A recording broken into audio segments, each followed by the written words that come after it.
Hey, how you doing? So this is a video about what it is like living with a Bullmastiff. This is my dog here. Her name's Jo, and she is 4 years old. I got her as a puppy at 8 weeks old, and really, actually, since she's a puppy, she hasn't really changed very much over that time.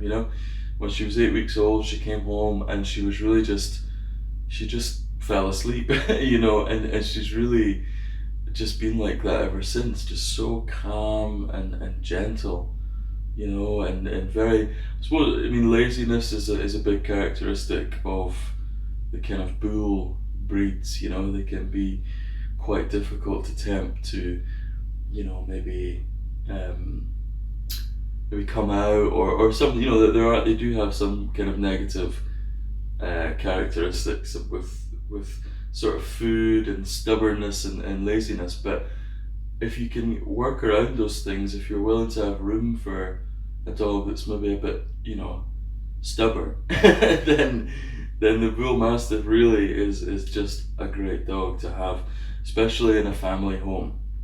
And I say that because she's just such a caring, kind, and gentle type of dog. She really will be very delicate with children. Some of my friends have children, or and they'll come over sometimes, and she really just takes her time, and is very delicate with small with small things. Yeah, I mean, what it's actually like living with her is, it's everything comes with their challenges, and her challenges aren't really a lot. I mean, she's just, this dog. I mean, as you can see, she's really just quite happy to just be next to me. If she's here and she's beside me, that's her content. She doesn't really need a great deal more than just being close. That's a big characteristic of the bulldog. Um, you know that really all she wants to do is be close to me, and kind of protect me, and to be loved, really. That's what she's like. um, all that her day's about is just eating food and eating food, and sleeping. And another thing with the, if you're gonna get a great amount of snoring, the Bull Mastiff snores like nothing else in the world. Okay, like if you've just got yourself a Bull Mastiff and you're wondering maybe what it's going to be like, one thing you'll find out really, really quickly is that they snore like crazy. Okay, so you might just be watching the TV or something like that, or maybe you're, I don't know, and you'll hear it. It's like thunder, absolute thunder. But that's, if that's something that doesn't bother you, and all the, really, what I would say is that with a dog of this size, the positives outweigh the negatives. I think a lot of people can be kind of frightened or scared of her at first. Especially when we're out walking. I've found a lot of the time people will actually cross the road, or I've seen people actually pick up their dogs. When we're walking past, people will pick up their dog and kind of just sort of hide away from us. Definitely seen that before. I mean, that could be something to do with the fact that obviously I'm a young guy, um, shaved head and big muscly dog. Maybe people rush to kind of stereotype, but I've definitely been aware of that. Over the 4 years that I've had her, people do kind of shy away from us sometimes. But what I would say with having a Bull Mastiff is that it's like 50-50. Half of the people that you encounter really love her, and they want to learn about her and know, who she is and what she's all about. And the other half kind of run away and hide. But as a Bull Mastiff owner, I like that. I do. There's something about that which is appealing. Because a lot of the time, you know, when you're out walking the dog, people do want to interact with you, and sometimes that can be a bit of a nuisance, you know, a bit of a pain. You know, after you've got over the kind of honeymoon period of having a puppy, everyone coming up, oh puppy, you know, once you get over that, and then you just try to go out for your walk, and everyone tries to talk to you, it can be a wee bit, um, it can be a little bit, you know, stressful, unnecessary, kind of be a bit irritating actually, you know, to be quite honest with you, when people are trying to talk to you all the time. So I found that in having a big dog like that, sometimes I've got like a kind of spiked kind of studded collar, you know, that I'll put on her, and that actually just enforces this kind of, you know, give us a bit of space, and I kind of like that actually, when people just sort of, you know, give us space, because there's nothing worse, you know, than somebody coming over and, you know, ruffling her head up or something like that, and she doesn't know who they are, and you know, and that can sometimes be a bit like, you know, you worry about her. So you know, see what's happening now. I mean, this is just typical kind of mastiff behaviour. You know, she's just, I don't know what she's just plonked her wee head like in there, and that's a comfortable position for her. You know, that's the kind of thing that she'll do. You know, she'll just plonk her big head right up on you, and just lay there, and sometimes in the most uncomfortable looking positions. You know. But yeah, they're honestly just a phenomenal animal to have around the house. She's really, you know, became one of my best friends. That's what I can say about her. But yeah, a bull mastiff is a gentle, a real gentle giant. You know, when people talk about gentle giants and big dogs just being lovely, the bull mastiff is just a great example of that. You know, a real example of what a kind and gentle dog can be like. You know, because I've learned a bit from her. You know, if you kind of take things at her pace, you know, a lot of the times when you're out walking, you might kind of want to get from A to B and just get your walk over and done with. You know, and this one here, I mean, she will generally kind of like to take her time. You know, she'll kind of walk along, and maybe she'll sniff a lamppost or something, but overall she really kind of takes her time, you know. And if you learn to kind of adapt to her pace, actually, that in itself has been a kind of eye opener to the way I live my life, you know.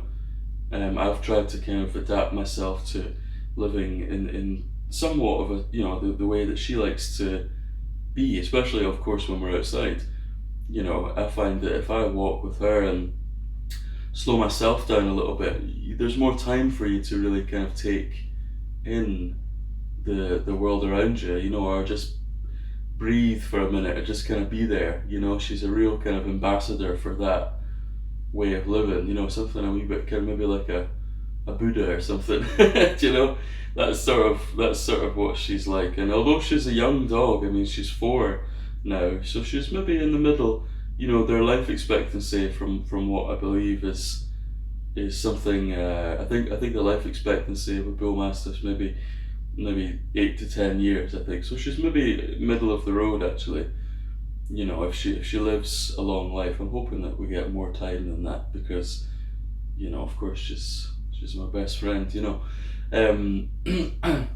yeah, I'm hoping that we get more time than the 8 to 10 years, of course. But yeah, they do have a sort of shortish life expectancy, the bull mastiff. You know, which, yeah, I think is down to their size. You know, they're quite kind of prone to hip problems and heart problems, things like that, just because of their size. But as with any pet, you know, as with any dog or cat, whatever, you know, what you can do to really prolong their life is feed them like a high quality diet, you know. So I'm not, you know, not going to talk about which brands or anything like that, but you can kind of look up and find, you know, what the best kind of quality food. I mean, just as, for an example, as a kind of price point, you can buy a 15 kilogram sack of dry biscuits in a local supermarket for about £15, and if you go online and you really look up the kind of the higher quality biscuits, with a really good content and great ingredient list, that are full of just real food and meat and vegetables, things like that. A 15 kilo bag can run you up to 50, 60, in some places £70. So if there's a price difference between the stuff you get in the supermarket at £15 and then the really top end stuff is £70, there's clearly something going on there. It's not just a marketing ploy. There are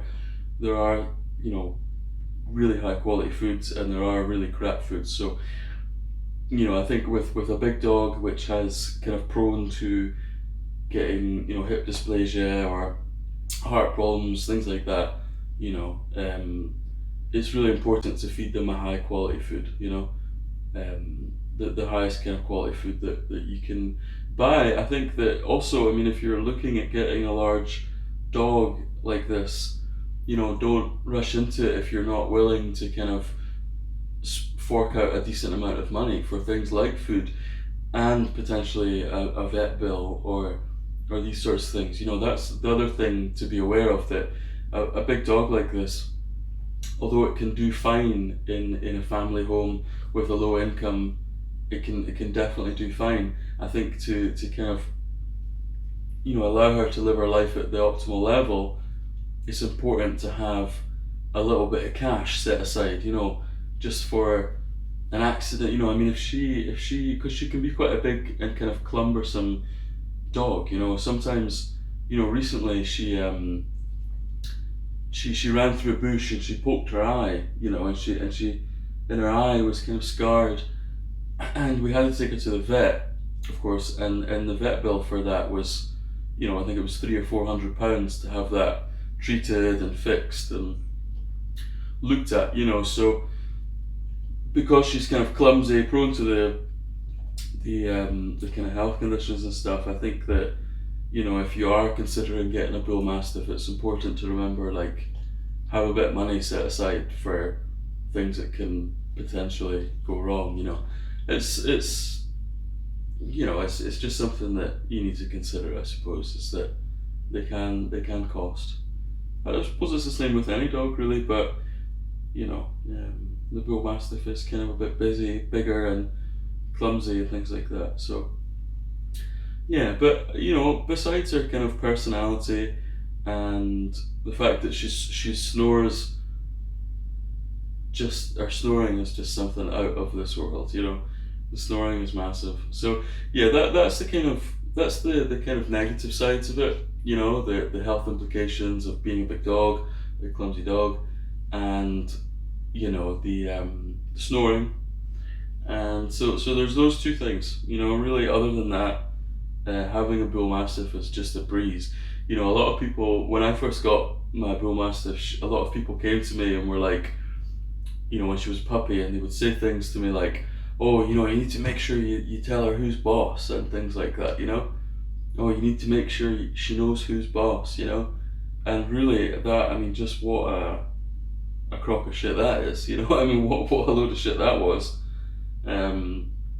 Because really, she just from day one has been just so loyal and loving. Do you know what I mean? She's not needed any strong verbal commands or anything like that. She lives the way she interprets the world is definitely on a physical level. I never shout at my dogs or anything like that. If she's maybe up in somebody's face and they're feeling a bit uncomfortable, if maybe she's kind of going over to sniff a kid and or say hello to a young family or something like that, and you can see that the young family's maybe a bit uncomfortable, all that really needs done, is just to kind of take her collar and just sort of pull her to the side. She's very appropriate. She learns quite quickly. She can, of course, the Bullmastiff can be quite a stubborn breed, and she may want to do something and you may need to tell her or remind her a couple of times, just by either moving her body or but overall, if you can live with the snoring, Bullmastiff is just a brilliant family dog to have.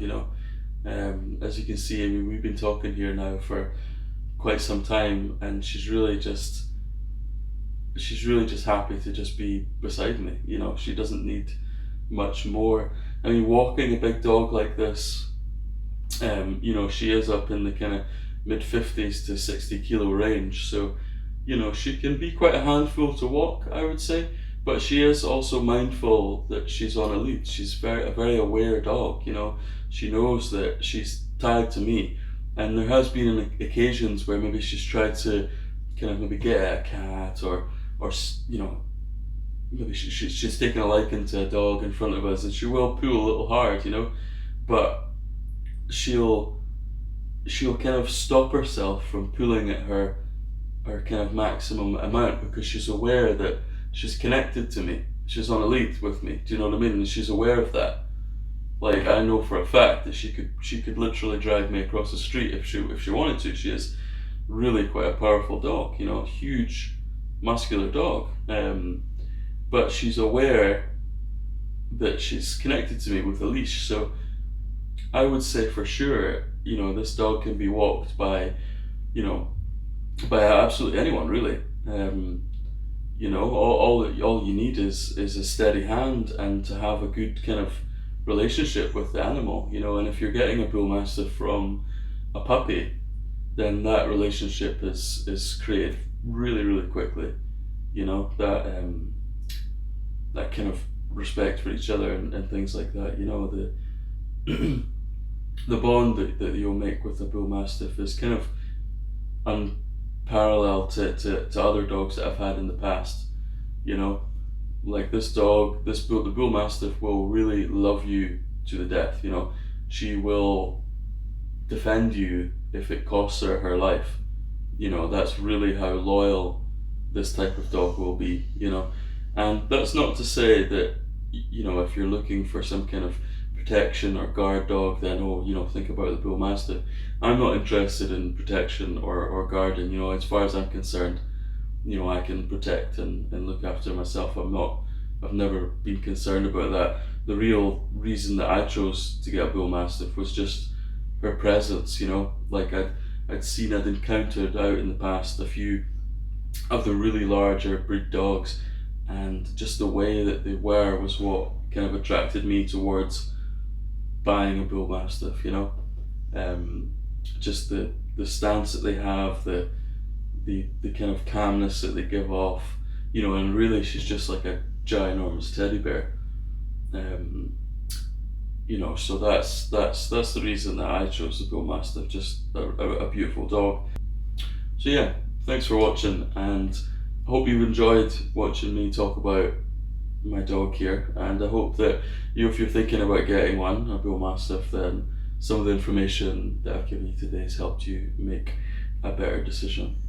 Alright, so yeah, I'm going to cut out here, and yeah, see you later.